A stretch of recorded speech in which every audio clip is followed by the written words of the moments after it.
Alhamdulillahirabbil alamin wa bihi nasta'inu ala umurid dunya waddin. Asyhadu alla ilaha illallah wa asyhadu anna Muhammadan abduhu wa rasuluhu, amma ba'du. Ikhwatu iman, bulan Ramadan, bulan yang agung, bulan yang berkah, madrasah yang istimewa. Allah telah menetapkan bulan Ramadan sebagai bulan pelatihan, penempaan. Manusia sejatinya adalah makhluk spiritual, makhluk yang bersih. Manusia kotor karena mengagungkan nafsu. Manusia kotor karena terjebak dengan lingkungan yang maksiat. Dia menuhankan kemauan daripada mengikuti hati nurani dan mengikuti hidayah, petunjuk Allah dan Rasulnya. Madrasah Ramadan akan melahirkan manusia yang sejati, manusia yang sempurna. Itulah derajat muttaqin. Al-Baqarah 183 yang sering kita dengar. Ada 3 poin. Yang pertama, ya ayyuhalladzina amanu. Modal orang yang melaksanakan saum Ramadan adalah orang-orang yang punya keimanan.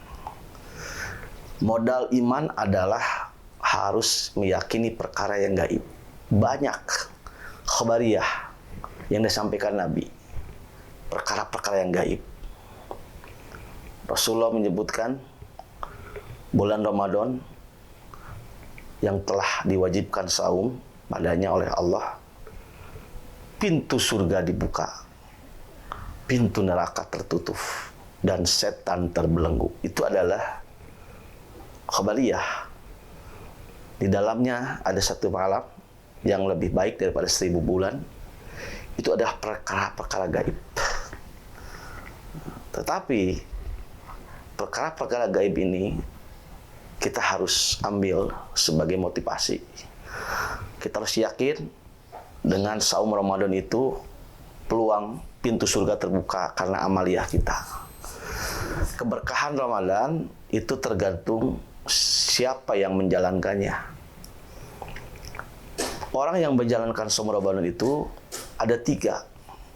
Ada yang beruntung, ada yang rugi, ada yang sia-sia, ada yang hina. Mudah-mudahan kita termasuk orang yang selalu mengikuti saum Ramadan ini, orang-orang yang beruntung, orang-orang yang bahagia. Siapakah mereka? Itulah para perindu bulan Ramadan yang bersungguh-sungguh sebagai madrasah. Mari kita manfaatkan sebulan penuh ini dengan menghidupkan spiritual kita. Saum, salat malam, tadarus, banyak istighfar, zikir, tadarus, membaca Al-Quran. Itu adalah untuk meningkatkan spiritual kita, mendekatkan diri kepada Allah. Pintu-pintu surga terbuka ketika kita yang melaksanakannya membuka pintu-pintu itu. Apalah artinya pintu surga terbuka kalau kita tidak bersungguh-sungguh? Maka beruntunglah orang yang merindukan bulan Ramadan dan selalu bermujahadah, yang wajib yang sunnahnya dikejarkan. Yang kedua, ada yang umat Islam yang merugi. Siapakah mereka yang menilai bulan Ramadan itu tidak ada apa-apanya, biasa-biasa saja bulan Ramadan itu? Inilah orang-orang yang rugi. Ada juga yang sia-sia. Dia berpuasa, tidak makan, tidak minum, tidak berhubungan suami istri, tetapi sia-sia. Kenapa? Karena ucapannya masih dusta, perilakunya masih maksiat. Dia puasa tapi tidak bisa meninggalkan namimah, mengadu domba, mengguncing orang. Sia-sia. Itulah puasanya yang sebatas menahan makan dan minum. Ada juga yang sia-sia juga. Orang yang berpuasa hanya tidak ada aktivitas. Siang hari tidur, malam begadang, sia-sia. Dan ada juga yang farah, yaitu yang hina. Mereka ketika masuk bulan Ramadan, la ya'rifunallaha, tidak mengenal Allah. Dan di luar bulan Ramadan pun tidak mengenal Allah. Tetap maksiat. Jadikanlah Ramadan ini syahrun mubarak yang mendatangkan berbagai manfaat buat kita dunia dan akhirat ketika kita melaksanakannya sungguh-sungguh. Ramadan bagaikan kepompong. Ingat, ulat adalah jijik awalnya. Siapapun yang mendekati ulat umumnya adalah jijik. Tapi ulat ini akan jadi kepompong beberapa hari saja. Dari kepompong ini lalulah bermetamorfosis menjadi kupu-kupu yang indah. Bisa jadi 11 bulan yang lalu kita banyak dosa, banyak kesalahan. Kita masuk madrasah Ramadan bagaikan kepompong, dan mudah-mudahan sebulan penuh ini kita menjadi kupu-kupu terlahir kembali.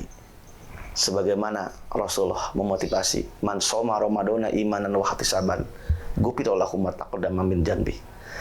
Man qama Ramadana imanan wa ihtisaban, ghufira lahu ma taqaddama min janbi. Barang siapa yang saum, barang siapa yang malamnya qiyam Ramadan tarawih dengan benar-benar iman kepada Allah dan mengharap ridho Allah, pahala Allah, maka Allah akan mengampuni dosa-dosa kita. Mari kita manfaatkan momentum Ramadan ini, terlahir kembali manusia sejati, bukan hanya baik fisiknya, tapi manusia yang bersih hatinya. Mudah-mudahan kita termasuk orang-orang yang mendapatkan puncak kemuliaan, yaitu derajat muttaqin, la'allakum tattaqun. Kenapa Allah mentasbihkan, memberikan analogi bahwa saum ini diwajibkan pula sebagian umat terdahulu? Karena memang sejarahnya para nabi dan pengikutnya, menurut sebagian mufassir, kewajiban saum Ramadan ini 30 hari ini pernah juga dilakukan oleh kaum ahlul kitab Nasara dan umat-umat sebelumnya. Bahkan Imam Sya'rawi mengatakan puasa itu adalah rukun peribadatan setiap agama. Setiap agama mengakui bahwa saum sebagai media, sebagai manhaj peribadatan. Kita lebih bermakna lagi, saum ini bukan hanya rutinitas, tapi saum adalah melahirkan kupu-kupu yang terlahir kembali. Itu karena kesungguhan kita. Pintu surga terbuka, pintu neraka tertutup, setan terbelenggu, tergantung kita menjalankannya. Kalau kita tidak bisa memberikan dan mengambil peluang pintu surga terbuka dengan meninggalkan amal-amal yang baik, atau sebaliknya masih terjebak menggugu nafsu dan menuhankan hawa nafsu kita, maka pintu neraka sebaliknya bukan tertutup. Bisa jadi di bulan Ramadan ini pintu surga tertutup, pintu neraka terbuka, dan setan pun akan bebas kembali karena kita menjadi orang-orang yang menuhankan nafsu kita. Mudah-mudahan kita termasuk orang-orang Ramadan nih, orang-orang yang membakar dosa dan kesalahan dengan ibadah kita di bulan Ramadan. Sekian, mudah-mudahan ada manfaatnya. Aku qouli hadza wa astaghfirullah li wa lakum.